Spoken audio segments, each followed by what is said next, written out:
Retrofuture. People, welcome to a new episode of Radio Retrofuture. I'm here with Mark Pettey of the Steampunk Stompers. So nice. Thanks, and thank you for being here, Mark. But before we get into the Steampunk Stompers and your music, I want to talk a little bit about what's happening on my side of things. Those who watched previous time know that I'm working on a film project next weekend called Rusted Leather with a ambitious filmmaker called Greggy Frost. The crowdfunding for that is still running. As a matter of fact, the crowdfunding links are down below. And of course you can support him directly through Indiegogo, link down below, or my agreement still stands that for everyone who pledges this month to me, I double that amount and invest that into the project. So if you are intending to support me anyway, which I really would appreciate if you did, even if it's only for $1, it would really mean a lot. And this month's pledges will go to the Rusted Leather project. But back to you, Mark. How are you doing? I tell you, I still can't get over. I've done a couple of these Skype interviews with some people on the other side of the pond from America, and it still blows my mind that we're talking, considering what time it is where you are, what time it is where I am. The different weather, just that we're on almost practically opposite sides of the globe, and yet we're able to have this wonderful conversation. Yes, and share ideas, which is probably the entire reason why I started this whole thing in the first place. But yeah, it's the Aetherverse, man. Welcome to the Aetherverse. Yes. We really should give it a name. You know, it's the whole thing about starting a YouTube community of steampunks. As we discussed a little earlier before the show, and I already see we are attracting a nice number of viewers, so welcome viewers to the show. But back to you, Mark. Let's just start. What do you do besides steampunk? Any other activities worth sharing? Oh my gosh. Well, I'm a lifelong person in the arts. I tried really hard to have a normal job when I was young. I think I drove a forklift, but it was only a means to an end so I could study with a really great trumpet teacher at night. And that lasted about 6 months, and I literally went out on the road. I've always played music. My parents are both professional musicians, now retired. They played in symphonies for their entire careers, and they played show work. My brother is a professional musician, lives in Dallas, Texas.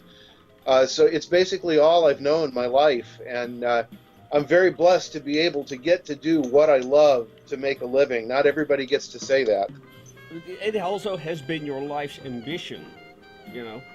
That's you know, and that's one of the things I lacked before I got into steampunk. So that's why steampunk as an individual is so important to me. How did you get into the steampunk music? And did it change how you approach music in general? Well, honestly, I would have to say, before I even thought of combining what I did in music with steampunk, I was into steampunk from the literary side. I was an avid reader the entire time I was young. I grew up in an area of the southern United States that literally did not have alcohol. It was a very strict religious community. So there weren't a lot of options for young people to go out and get crazy or do silly things. So a lot of us read books. I read science fiction and fantasy. And back then, of course, no one really called it steampunk in the 60s or the 70s. It wasn't until much later that, bless those guys in Los Angeles that got together and in the coffee shop and decided they were going to actually try to create a genre. I feel that Foxen and Jeter and all of them, you know, they owe a lot to Verne and H.G. Wells, but without H.G. Wells and Verne, it never would have been there in the first place. And that was the stuff that drew me in. Anything that was highly mechanical, highly automated, but still in that crossover area of history where it wasn't yet things powered by electricity or just the beginnings of things powered by electricity. It's just always been a fascinating time to me. When I made the decision to talk to some of my fellow musicians that I work with here in the area of South Florida about doing a special project, we all agreed that this whole concept of science fiction meeting fantasy and creating an alternative past that might have been was something that really we enjoyed incorporating into the music. And it turned out we all watched a lot of the same movies. We all read a lot of the same books. Even though we have an age span in our group that goes a good 30 years with some of the players. Some of them are very young. We have two people in the band that are millennials. And then I'm probably the granddaddy of the band at 57. But we all share this passion for trying to put something panoramic and almost movie-like or theatrical into the music. And to me, that's what steampunk is so much a core thing. It has such a theatrical theme to it. When you read the literature, everything is very detailed, and it allows your mind to create these beautiful panoramic scenes. So that's kind of what we decided we wanted to go for with the band when we got together and said, you know, what could we do that's really, really different? Yeah, well, when you see the Steampunk Stompers, it's kind of like this brass band mixture of atmospheric jazz and a little bit of hip hop. And in one of your songs, I think you mentioned neo swing and the old timey brass band, and it still has that very unique vibe to it, which, you know, you could imagine them, it's that piece of steampunk that's so immersive. I think immersiveness is one of the things that really attracts a lot of people to steampunk, to begin with. Exactly. It's what a lot of other subcultures didn't have enough of. I think that's more a better description. That attracted so many goths, for instance, to steampunk. The story. I think we're definitely on the same page there. One of the things that all of the musicians in my group shared was that we saw each other very regularly in orchestra pits accompanying musical theater. We played for both regional productions that were done in South Florida as well as for national tours that travel around the country. And we would do strings of cities as they come through Florida. We would play for the tours in all the big cities: Tampa, Orlando, St. Petersburg, Miami, Fort Myers, Jacksonville. There's actually quite a few cities in Florida that have big concert halls, and most of them seat about 2,500 people. Because everyone in the band shared this background of musical theater, we really do all understand the whole concept of how music should actually tell a story. It can't just be a collection of flashy chops or a collection of mind-bending chord changes or a very complicated groove without actually trying to take the listener somewhere and let them experience a little bit of an aural adventure so that they've gone someplace in their mind and had a little bit of a story at the same time as listening to something that actually opens up your soul and makes you happy. Yes, but how did the band exactly come together? And do you remember what your first performance was like? We actually decided to put the group together while we were doing a musical one summer. I believe out of the 5 people that we had in the original group, 4 of us were actually in an orchestra pit together. I can't even remember what the show was we were playing, but we started talking about how we felt that of all the genres that we looked at for doing some kind of a project, steampunk seemed to be the most forgiving, if you will. It was the most inviting. It didn't seem to have parameters that need to be followed. When was this? What year? This was about 4 years ago. Okay. And for a little bit of context, yeah. We actually worked on our album before we played our first public performance. We actually did an album of 8 songs.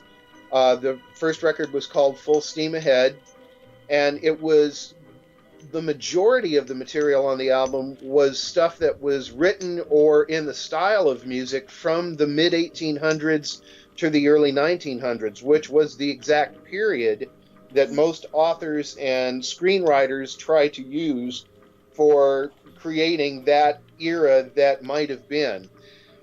It really set us apart because there weren't a whole lot of bands that were covering music from that period. So it got us some attention, and luckily actually caught the ear of a local club owner here in Southwest Florida.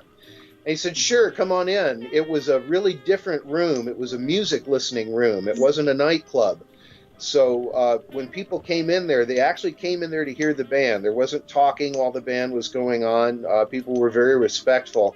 The place was very small. It only sat about 50 people, and we played there twice, and both times had to turn away at least as many people as we got in the building. Wow. We really realized at that point we needed to go to a bigger place. Right.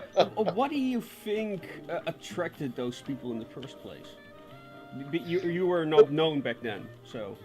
Well, in our area, steampunk was still relatively new. It was a new concept. People were aware of it. There are actually people that live in my area. There's a steampunk author that lives here, M.B. Weston, Michelle Weston. There's some steampunk artists that live here in Southwest Florida. And we said, the one thing that's missing is somebody who's a really dedicated steampunk musical group. So we said, let's join this community and see if we can try to help maybe bring people together a little bit. So when we did our first big show, where we, and by big, it wasn't that big. It only maybe had 100 people that were there, but we sold out the room. We had Michelle Weston come and do some readings from one of her books. We had a dancer come and do a steampunk belly dance number with one of the original compositions that we'd done. And we tried to make it more of a gathering than a concert. And it's worked, actually. We now have a small steampunk community in our area of the country. But what was more important was that we were able to reach out across the pond to the UK and to Belgium. We got a review in Gatehouse magazine. We got a review from Atticus Oldman on An Absinthe Affair. He's been on the show, by the way, for those. Oh, Atticus is such a dear friend. He really helped us get exposed over in the UK. From that point on, it's just been going viral. We're now traveling literally halfway across our own country to do performances, and that's really something when you realize that people that live 1,500 miles away from you would like to hear your music. Yeah, I can imagine it's to be quite an honor. I think you gotta be a little bit lucky in that regard. Feels really good. So, one of the questions that probably every steampunk musician has to answer is, what makes steampunk music? Well, to me, again, I go back to the theatrical core of not only what my band does, but what a lot of bands incorporate. There are very few steampunk bands that would walk on stage in blue jeans and a t-shirt. Even if they did, I would imagine that the blue jeans have some gears on them somewhere. And the t-shirt probably has something about Tesla or who knows written on it. There's a great deal of costuming that's done with most steampunk bands. It's a wonderful thing to be able to dress in Victorian finery. It makes one feel very elegant when you're able to tip a top hat, when you're able to straighten your lapel on your tails. You really feel like quite a gentleman, and it changes your whole behavior, your whole stage persona. So in that sense, with the costuming comes a persona, and within that comes the theatrics of what goes on stage. There are very few steampunk bands that have ever written music, in my opinion, that wasn't at the core theatrical, that didn't tell some kind of a story. Not everyone chooses to do that with lyric, though, and that was one of the things that my group decided we wanted to try to explore a little more than some of the groups that we'd heard. There are quite a few bands where every song they do has a lyric to it, but I would say with our group, really only about 50% of what we do has lyric, and the rest is totally instrumental music. Yeah, I noticed that. Like I said, it's very atmospheric.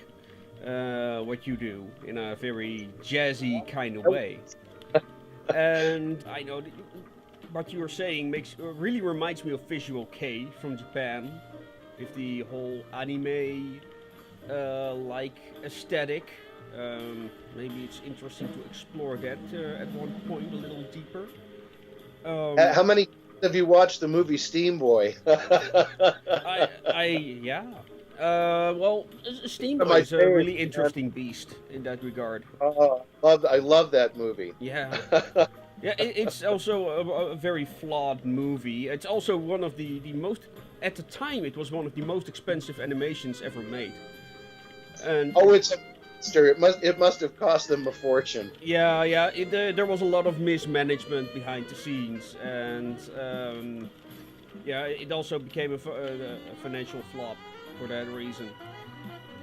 But the animation of that movie is just wonderful. I actually wrote a review of it. That hits on a point we were talking about earlier. It excited me, yet it saddened me at the same time when I realized that I was able to buy a copy of Steam Boy off of Amazon for $7.99, and to think of the massive amount of work that had gone into that, and people that made tons of money, people that didn't get paid, people that banked on expectations that totally failed, and yet here's the end product available for a measly $8 American. And I looked at it and I held it in my hands when I got it, and it just made me stop and think for a minute.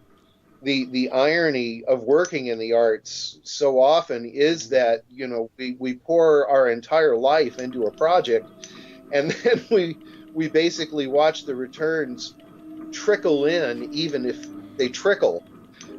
So you really do have to be in this for the love of it. Yeah, well, it's true. You see YouTube channels like mine. I got 5 new subscribers in these last 2 days, which is an enormous amount for me. But there are channels started a little later than mine that already have triple my amount of subscribers. And it's content that just does not interest me in the least. So it's really painful in that way. To spread your art, you must make really easy to take in, I suppose. Like that idea of fast food culture. That's an interesting point that you hit. When we decided to make the new album this year, we were making a change in personnel. Our guitarist had been working with us for about 3 years and had decided that he wanted to back away from doing so many road engagements. He already was a busy man when we first started working with him. He tours with really famous Dixieland bands and plays in Germany, plays in Israel, he plays in California, flies all over the world. And he just had so many commitments. He said, I need to back off. I love the steampunk group, but I need some time away to go do the other things that I need to do. So we found Tim Torres, who is the newest member of the band and the youngest member at only 23. We tried to put together a new ensemble. Our first project was with Montague Jacques Fromage, who I'm sure you're familiar with. Yeah, you sent me that number. I actually played it on this channel once. We cut a single with him, which actually did really well on podcast radio shows, and it's been popular enough that people even asked us to try to do our own arrangement of it and play it, but it's just not the same without Monty there. So Monty, if you're listening, we gotta get you together with us on a festival here, buddy. Yeah, he's in Paris right now. Yeah, I saw that. He took off for Paris this morning. Yeah, and he's also with a regular on my show. I think he's Frederic. He's been on most of my panels, I think. So, yeah, Frederic, that Warhammer panel is coming, by the way, so you know. Oh. That's good. Well, after we did the project with Monty, we decided to go ahead and plow into our album full speed because I really enjoyed working with Tim, the new guitarist, and he brought an amazing amount of talent to the table. Not only does he play acoustic and electric guitar, but he actually is, for his age, one of the most aspiring, fast-learning banjo players I've ever heard in my life. He's doing a great job on banjo, and of course his primary instrument that he is actually the picture in this here? Here's the cello. Is he here in the picture above my portrait? Yes, he's standing just to the side of me there with right. In a blue jacket. Banjo, yeah, that's Tim. His steampunk name is Lord Lucius James Burnwell. And he actually has his own Facebook page. If you go to the event page that you set up for today's radio show, you can see there's his link there for his page. You can go give him a like and show him some love. So Tim, he came into the band with a lot of talent, a lot of instruments. We'd never had a cello to work with before. It was really nice to have the cello and the violin both. So we literally may have one of the first string sections in an electric steampunk band, probably since Electric Light Orchestra. I don't know. It's been really fun being able to write for extended strings. Tim is also a composer, and he wrote a song on our new album. We talked about the idea of the different genres that we all love, music we love to play, we love to listen to. One of the things we all like is bluegrass music. I grew up in the South, the southern part of the United States, in the heart of the South in Alabama. So I used to go to the National Fiddle Championships, and I lived in Nashville for a while. Bluegrass is very, very special to me. So we kind of looked around and realized nobody had ever done a steampunk bluegrass tune. So we decided we would write one, and Tim came up with the most amazing ideas for the song. He plays on this one tune, banjo, guitar, and cello, all three. And we actually pulled it off live by working with some pre-recorded tracks when we were up at the Big River Steampunk Festival recently, as obviously he can't play all three of those instruments at once. But he wrote a really wonderful tune. We call it Glue Brass, since we decided to turn bluegrass inside out. Yeah, it's you can do it all. But are you familiar with Feline and Strange? Oh, yes. They also have cello, a lot of cello. Yes, they do. Actually, cello is a very popular instrument in steampunk. I got to meet last year a wonderful performer who goes by the name of Unwoman. She was at the same festival as my band at the Big River Steampunk Festival in Hannibal, Missouri, which is where we just got back from. We just finished our big trek halfway across the United States. Luckily for the band, they got to fly. I had to drive the equipment, so it was a bit of a hike for me. But it was a wonderful, wonderful festival this year. We got to hang out with our friends Frenchie and the Punk. Hi, Frenchie. Hi, Punk. Scott and Samantha are awesome. If you haven't had them on the show, you definitely should have them. Now, who knows? Maybe I will. It's only the 28th episode. Yes, it's only the 28th episode. So, who knows how more we have to go. But speaking of the cello, it seems to be a really popular instrument in general. You've got these two brothers from, I think, Bosnia or that's a very Yugoslavia, I think. I've really enjoyed all their videos. They look amazing in their videos. Yes, for those who don't know, I'm talking about two cellos. Two brothers from, I think, Yugoslavia, which is quite amazing considering they probably grew up in a war, in the Civil War there, so pretty nasty conflict. Are there any other specific artists that inspired the work of the Steampunk Stompers? Well, a lot of what we've been trying to explore recently have been some of the hot jazz tunes from the early 1900s. We noticed that there was a huge resurgence in the spring of this year in swing dancing, especially up around New York City, up around Boston, Philadelphia, up in the eastern seaboard of our country. It was so noticeable that the Vanity Fair magazine actually wrote a big article about it. And we said, we've always loved this stuff.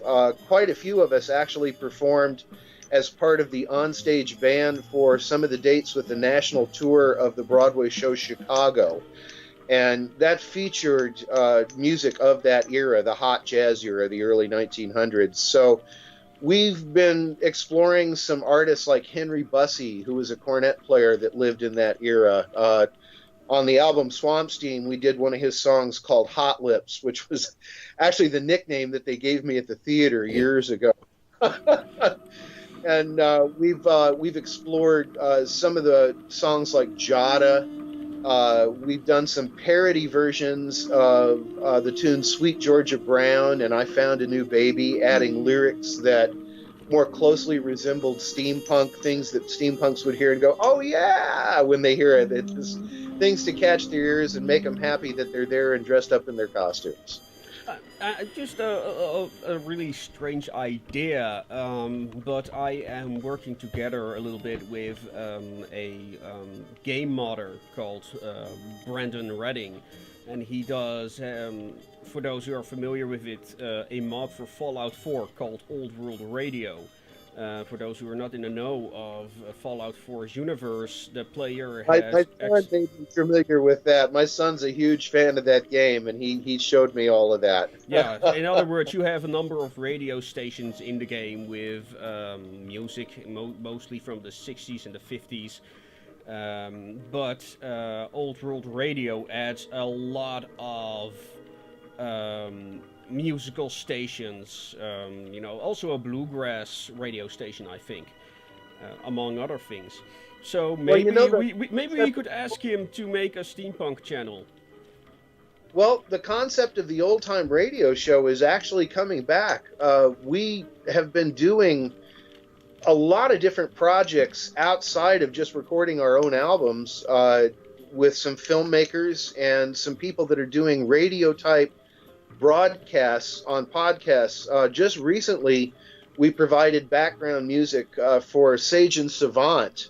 I'm not sure if you're familiar with them. They have a wonderful old-time radio show that they do with an announcer and people playing parts, and they used some of our music. It was a piece from the early 1900s called Live Wires Rag. It's a song that was written about some of the first towns to get electricity in the United States. So, it's interesting that people are actually finding these things that they've been around for a long, long time, many, many decades, but they're new because they haven't been around for a while in popularity. I highly recommend, if anybody gets a chance, to check out Sage and Savant. Give me a link. And I'll post it in the description so people can check it out. I'll put a link up on the event page that we had for today. Yeah, I also will contact Brandon about this idea. I think he might actually be really interested in doing something like that. It's a really well played mod, so it would really, I think it would really promote the steampunk genre as a whole. Well, we always look for different ways that the music could be incorporated with different projects. Everybody in the band knows that they can come to me at any time and present ideas with, hey, maybe we should try this. My drummer is such a creative soul, Todd Betts. Man, Todd, you're the bomb, buddy. His steampunk name is Governor Thaddeus Radamachew Esquire. Todd is the principal percussionist with an orchestra here in Southwest Florida, the Southwest Symphony, and has taught some of the finest drummers that I've ever worked with. His students are phenomenal players, but to get to have him in the band adds such a hugely creative edge. I'll be able to go to him and say, okay, man, I want to do something on this tune that's like part video game, part hip-hop, part calypso, and he literally takes that home and comes back a week later with something that just blows my mind. He's so good at drawing from different genres and different ideas and different sounds. When we did the bluegrass tune, Tim Torres, who wrote the song, told Todd the first time he heard Todd's track on it, he said, "It's exactly what I would have played." So we're really lucky that Todd is able to do that. I'd like to give shout outs to the other guys in the band if I can, if that's okay. Oh, sure, go ahead. Yeah, the guy who actually was the first person that I sat down and talked about forming the group with was the guy who plays the sousaphone in the group. His name is Adrian Hance, and he actually goes by a couple of different character names. If it's hot outside, he dresses like he works in an engine room, and his character's name is Olaf. He's the stoker for the engine on the airship. If it's an evening job and we're in proper attire, then he's Professor Emil Profundi, and he considers himself to be our propulsion specialist since he's obviously taken care of the base. Adrian was the first guy that I sat down with, and I started sharing ideas with him about the literature and the costuming and the type of music that we might want to explore. And not once has Adrian ever said, "No, I don't think that's going to work." He has been the most positive supporter of the group from day one, and is literally my right-hand man on the road. He's the guy that takes care of everybody when everybody has to fly. He basically turns into the tour manager and makes sure everybody gets to where they need to go and checks out, makes sure the hotels are ready and all that kind of stuff. So we wouldn't function without him. Okay. And then the last person that I haven't mentioned yet is our incredibly lovely violinist, Kirsten Tremblay, who goes by the name of Baroness Adeline. Kirsten is the other millennial in my band. She's the other baby of the group. Actually had the honor of playing with the London Symphony when she was only 17 years old. Has an incredible classical sound on violin that I've been able to literally kind of take and mold a little bit, since she hadn't played a lot of things outside of classical music when I first met her. But now she is playing things that were done by Jean-Luc Ponty, things that were done by Stefan Grappelli. She's exploring whole new worlds on the instrument, and she's actually now playing an electric violin, which has totally changed her sound. And she has no trouble competing now whenever we do things like electrified bagpipes, or when we put the tuba through a phase shifter and make the windows rattle. But I love all those people so dearly. They literally show up at the drop of the hat to record. They're right there when I need them on the road, and I couldn't ask for a better bunch of musicians to work with. Okay. Well, for the last 10 minutes, maybe it's interesting to talk about where will we be going with, where will steampunk music go? Not just in terms of sound, but also in terms of media in general. Well, I prefer not to try to predict the future, because being someone in the arts that knows that you basically work when the muse strikes, I like to just wait to see what the muse has got in store for me.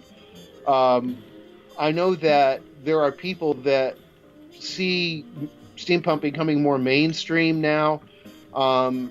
Everybody who's in the community knows at this point that the prime flagship Starbucks coffee shop in New York City is having a steampunk makeover. They just opened a large steampunk theme restaurant attraction at Universal in Orlando, Florida. Yeah. So for there to be anything with a steampunk theme at a major theme park in a resort city, or at something like a coffee shop in a place as noticeable in New York, shows me that, yeah, steampunk is starting to go mainstream. There are those that don't like that. There's always going to be a factor in the fringe community that says, this was ours. It's not yours. We started it so you wouldn't have it. Well, but I was actually planning... I feel that I just feel that we need to nurture and let art grow. Art has to grow. If art doesn't grow, it just stagnates and it becomes a museum piece. Yeah, exactly. And I'm actually planning to make a video on that subject because I am right now working on a video series called What is Steampunk, which is going to be a three-parter about, in total, I hope to be under 24 minutes. So it's about 6 minutes an episode. Oh, 18 minutes, as a matter of fact. But one of the things is, I mean, steampunk has taken so many things from mainstream movies to begin with. All steampunk has done, in my opinion, is make it their own.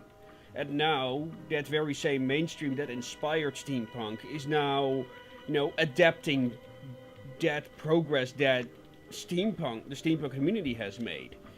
So, it's I find it hard to say that steampunk is not mainstream because it was mainstream to begin with. Steampunk just gave it its own original twist, in my opinion. And so, yeah, it's. I would agree with you about most of that. I feel that I would never have discovered what became called steampunk if there hadn't been a genre of novels and novellas that were done back in the 1800s by people like Verne and H.G. Wells. I'm sure they continued to write more and more of their works because they realized, there's a market for this. People enjoy reading about fantastical machines, fantastical ideas, and inventions that might be but probably won't be. It was wonderful escape back then, and it's wonderful escape now.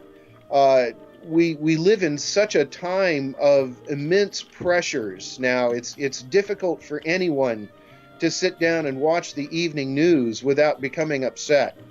There's a lot of discord and a lot of awful cacophony going on in the world. I use musical terms to describe it because that's what it sounds like to me. It's literally like orchestrated noise. I feel that it's almost our job as artists and people who nurture and support the arts to try to help people find a little bit of respite, a little bit of escape, someplace that they can get away from all of it. We actually did a song on the new album called Living in a Steam Pipe, which was basically our reflection of just how difficult it is to live under the pressures of modern society. And this feeling that we're so connected now with all of our devices and all of our electronics, and we can't escape what's going on. There's very, very little time and space for anyone to escape. So a great quote that I just saw the other day was, in dealing with time and space, art is what we should use to decorate space, and music is what we should use to decorate time. So let us try to make those decorations as precious as we possibly can, because people need it now more than ever. I can't agree more. We're reaching the end of the episode, so let's talk a little bit about your upcoming album. What's it called, and what can people expect? I don't know if you can actually see it. There it is. It's a little bit of reflection. Yes, goggles required. Yes, okay. That will grab it's people's called attention. Caution, Goggles Required. We've always felt that was the one thing that always helped us identify steampunks. If you saw goggles, you knew who you were talking to. Exactly. So what else can you tell us about the album? Well, as I said earlier, it's about 50% lyric. There's about 50% of it has vocals on it. Some of it is contemporary vocals. Some of it is more traditional early jazz. There's actually a ragtime song on there that we wrote as a tribute to this wonderful festival that we get to work in Missouri. This was our second year to go back this year. The song is called The Big River Rag, and it was written for the Big River Steampunk Festival. The beautiful thing about that festival is that it literally takes over the entire historic district of a downtown, old-time American city. It's right on the Mississippi River, so there's riverboats, there's a hot air balloon, there are trains running by day and night, and the buildings are all old by American standards. So everything has the look of that era that just screams steampunk, and it couldn't be a more wonderful backdrop for everyone. We were so lucky to have Doc Phineas come in, who's a very, very well-known steampunk here in the United States. I also tried to have him on the show, but he's a really busy man. Yeah, you'd love to have him on the show. He's one of the most fun people in the universe. Every time we see him, he always does some musical numbers with our band. He does some tap dancing, and the guy is just amazing. He's a huge ball of energy. Okay. So it's a real great gathering, and we really wanted to do something as a musical tribute, so we wrote that song for them. We did a Celtic tune on the album that I actually play the Leicestershire small pipes on, and we used the electric violin and the cello. That song was incredibly well received at the festival last weekend. We actually got standing ovations for that tune. Which really kind of shocked us. Well, you need surprises, right? Wouldn't be fun otherwise. But we're very humbled by the response that we're getting from people. We wanted to do good music, and we hope that that's what we are doing and continue to do. But we've really been surprised at how much people love what we're doing. We literally sold every CD that we took to the festival this last weekend. That's never happened before. So we're hopefully on the right track here, and it's going to keep going in the same direction. Okay. Well, we're reaching the end of our episode. Do you want to talk about something before we go to the final word, or are you happy for... Well, as I said, I was very pleased to be able to give all the shout-outs that you let me do to the guys in the band. All the people that appeared with us recently on the festivals. It's so wonderful whenever there's a festival and you get to see performers that don't live in your city or your area of the world. We got to see Doc Phineas and Sammy Tramp, who's just a wonderful performer from Chicago. Clark Crookshank, who does amazing vocal numbers, and let my fiance and I stay in his house that was built in 1900. Sanjula, who has been on America's Got Talent, incredible escape artist that was on the show with us. Frenchie and the Punk, who did a killer set, and I was... I had to actually help Scott find some drums. We ran out of drums and didn't have enough drums to put a set on their stage. So in a strange city, Scott and I got on the phone and found a set of drums for them. I love Lisa Marks for putting on the festival. She's an amazing producer, and we always love working for her. And especially I want to thank you and all of the people that do these type of podcasts online that are helping to help musicians and artists make the transition from the old way of doing things into the new way of doing things, because you got your finger on the future here and you're doing a great job of this, man. I really appreciate you having me on the show. Well, and thank you for appearing on the show. And Dave, that we're going to conclude our episode for today. I would like those who are watching now or have not been listening from the start, we are still running a crowdfunding campaign for a Dutch movie project by Greggy Frost. Of course, if you want to support this show, you can donate money to my Patreon, which would be I would be really grateful for at this particular time. And also, these month's pledges will go to the Dutch film project, and I will double this month's pledges. So if you consider supporting this show, this would be a great time to do so. Mark, any final words for the audience? Oh gosh, there's been, like I said, so much chaos lately in the world. It wasn't long ago that we were looking for a way to try to find something to show people, to bring back some of that feeling from the 60s when everybody was walking around going like this and saying peace. Doesn't always mean that now. In every place where you see it, some people actually use it as a derogatory hand symbol. We took a gear and made a drawing of a gear and put a peace symbol inside it and turned it into a bumper sticker, and we try to let everybody know where we go that the only reason we're there is to try to bring some peace through music, because that is what we need so desperately right now all over the world, is just more peace and more understanding. It's not tolerance, it's a willing to work together. Don't tolerate, cooperate, work together.